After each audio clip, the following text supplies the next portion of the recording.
Regardez bien ces images, elles vont faire le tour du monde. Ces rats ont été nourris de maïs transgénique pendant toute leur vie. Les tumeurs qui les affectent sont énormes. L'étude qui a permis de révéler l'impact des OGM sur la santé de ces rats vient de se terminer. Elle a bénéficié de moyens techniques et financiers exceptionnels. Pendant 2 ans, nous avons pu en suivre tout le déroulement. Après des années de doutes et de polémiques, allons-nous enfin connaître la vérité sur les OGM? Ne serions-nous pas alors face à un scandale de santé publique touchant le monde entier?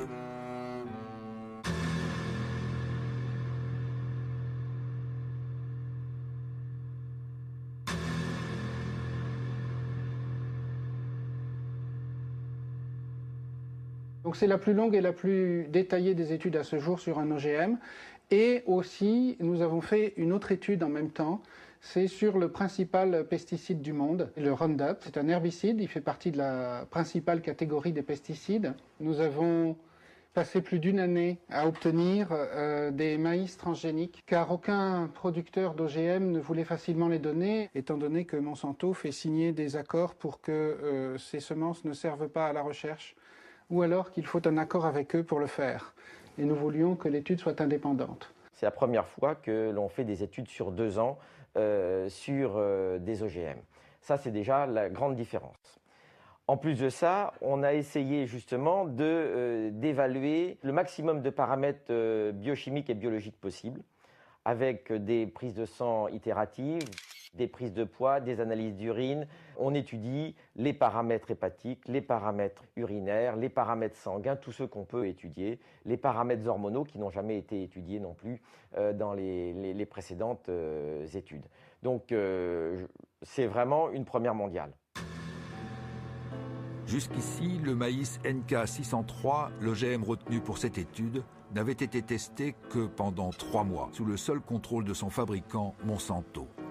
Quant au Roundup, également produit par la multinationale et utilisé pour la culture du maïs, seul son principe actif, le glyphosate, avait été évalué et non sa formule complète.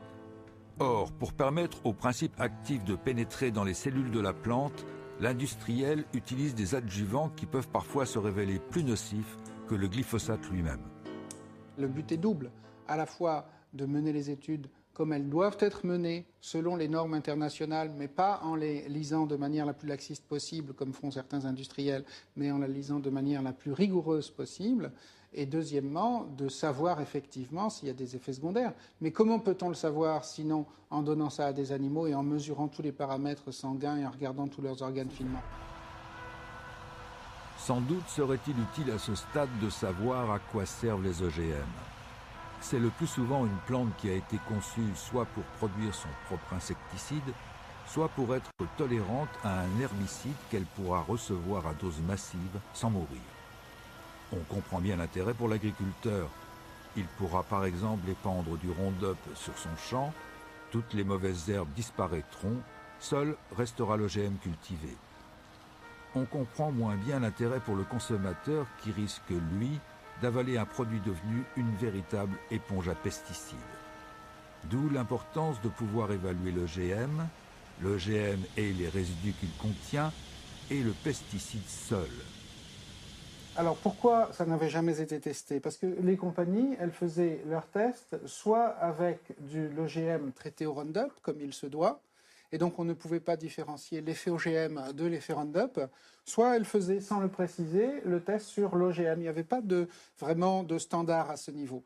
Donc ce que nous avons décidé de faire, c'est enfin tordre le cou à la question est-ce dû à l'OGM ou est-ce dû aux pesticides? Alors que pendant plus de 10 ans, les commissions nationales ne se préoccupaient pas de l'effet pesticide. Ainsi, l'Europe n'exige même pas que des tests de toxicité chronique soient menés systématiquement sur des animaux. Et quand elle le demande, ce sont les industriels qui décident eux-mêmes du protocole à utiliser. La pomme de terre Amflora, par exemple, n'a été testée que sur un groupe de 30 rats, dont 10 seulement consommaient l'OGM. Les maïs de Monsanto ont été testés sur 400 rats. 80 étaient nourris avec la plante transgénique, mais seuls 40 ont été analysés au niveau de leur sang. Dans tous les cas, aucune de ces études n'a dépassé 90 jours. Alors, ce que vous remarquez sur ce résultat, c'est que on a des groupes de rats, des mâles et des femelles, qui mangent des OGM au Roundup ou du Roundup. Chaque fois qu'on monte une marche d'escalier, c'est un rat qui meurt. Et vous voyez, la limite est à 10, puisqu'on a 10 rats par groupe. La courbe en pointillé, on voit que ce sont les femelles du groupe normal qui mangent le régime tout à fait normal et qui meurent. Donc voilà, seulement 2 animaux qui meurent de mort spontanée au bout, globalement, de 550 jours. Par contre, toutes les femelles qui mangent des OGM ou qui mangent des OGM traités au Roundup ou qui boivent du Roundup meurent davantage que les rats normaux. Alors après, on peut nous dire, est-ce que c'est statistiquement significatif? Nous, ce qui nous intéresse, c'est que là, on meurt 6 fois plus dans ce groupe-là que chez les contrôles. Donc on a une augmentation de 600%.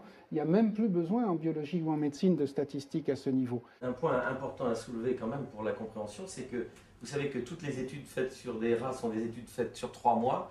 Et comme par hasard, là, on ne voit aucun trouble apparaître avant 3 mois. Les premiers troubles apparaissent au 4e mois. Ça, c'est très important. Ça, c'est fondamental.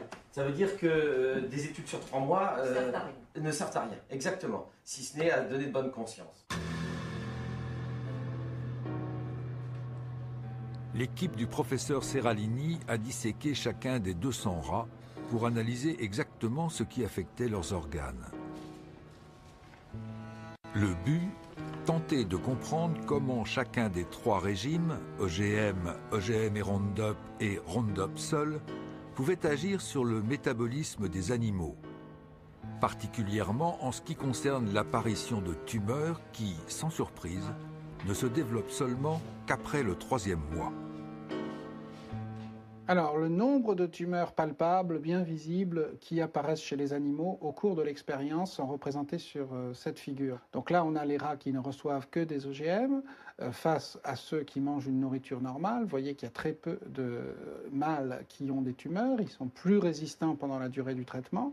Donc, ce que nous remarquons sur ces figures, c'est que chaque fois qu'on monte une marche d'escalier, ce sont des grosses tumeurs qui font au moins 17 mm sur 17 mm, ce qui veut dire que pour le rat, pour montrer des photos, c'est énorme. Hein, ça peut être l'équivalent d'une tumeur grosse comme ça chez l'homme, énorme.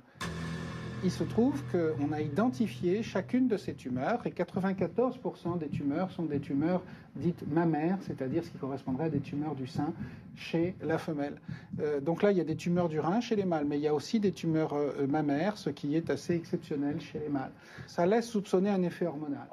Et d'ailleurs, qui n'est pas dose dépendant. Le cancer, 60% des cancers du sein, en fait, dépendent de perturbations hormonales. L'étude du professeur Seralini nous réserve une dernière surprise. Et celle-là est de taille. Alors que l'on pouvait soupçonner que la surmortalité des rats serait principalement due aux pesticides associés au maïs, il semblerait que l'étude ait mis en évidence pour la première fois au monde un effet dû à la transgénèse elle-même. C'est-à-dire que le seul fait d'intervenir sur le génome de la plante pour le modifier pourrait avoir des conséquences que personne jusque-là n'avait prévues. De quoi remettre en cause toutes les conceptions scientifiques ayant conduit à l'invention des OGM. On n'avait jamais testé le Roundup lui-même pendant 2 ans. Ceci dit, le Roundup, dans nos études cellulaires, montrait que les cellules de foie, d'embryon, de rein, de placenta, de cordon ombilical mouraient beaucoup plus vite. Donc là, on peut dire que globalement, on a cette surmortalité OGM et Roundup. Mais ma plus grande surprise, ça a été de constater cette surmortalité pour l'OGM tout seul, sans Roundup. C'est-à-dire que les OGM faisaient mourir plus vite et plus fort les femelles et même certains mâles que le régime contrôle. Et donc, il y a là un effet qui peut être dû soit au gène de l'OGM qui s'est mal inséré dans la plante et qui a perturbé le reste, soit un effet métabolique secondaire. Une modification d'une céréale ou d'un maïs OGM, en fonction des gènes insérés pour le transformer en OGM, peut avoir des résultats différents. C'est-à-dire que ce n'est pas parce que cet OGM-là a cet effet-là que tous en auront, et il y en a peut-être qui en ont bien plus d'effets. Ce qui est ça, c'est quand même marquant, c'est que c'est cet OGM que mangent les Américains Voilà. et cet OGM que nous importons et que les agences européennes, y compris françaises, ont autorisé à l'importation et à la contamination de l'alimentation. Aujourd'hui, seuls 2 OGM, un maïs et une pomme de terre, sont cultivés dans quelques pays européens. Ce qui n'empêche pas 27 millions de tonnes de soja transgénique d'entrer chaque année dans les ports européens. Ce soja sert à nourrir nos animaux de boucherie, mais il entre aussi dans la composition de nombreux produits alimentaires. Nous, ce que nous voulons avec cette étude, c'est que, il y ait un moratoire parce que c'est assez grave pour dire, écoutez, on ne va pas manger ça sans le savoir. Et le problème, c'est qu'on a importé tout et n'importe quoi, ou qu'on a cultivé tout et n'importe quoi aux États-Unis. Et 2, que d'autres études soient refaites et qu'on oblige tous les producteurs d'OGM à refaire ce type d'études avant d'exercer leur commerce. Un moratoire suspendant la culture des OGM a été adopté par la plupart des pays européens, dont la France. Au vu des résultats de l'étude du CRIGEN, il serait peut-être temps de l'étendre à tous les OGM agricoles alimentaires. Pour établir une vérité définitive en science, il faut des équipes, du temps, des moyens. Trop cher, trop long, diront certains. Mais en acceptant ce prix, est-ce que nous n'aurions pas pu éviter des scandales sanitaires récents ? Alors, les OGM vont-ils provoquer un nouveau scénario catastrophe ? C'est à l'évidence un risque que l'on ne peut courir et dans l'attente de certitudes scientifiques, il faut employer le fameux principe de précaution dont on parle si souvent et que l'on applique si peu.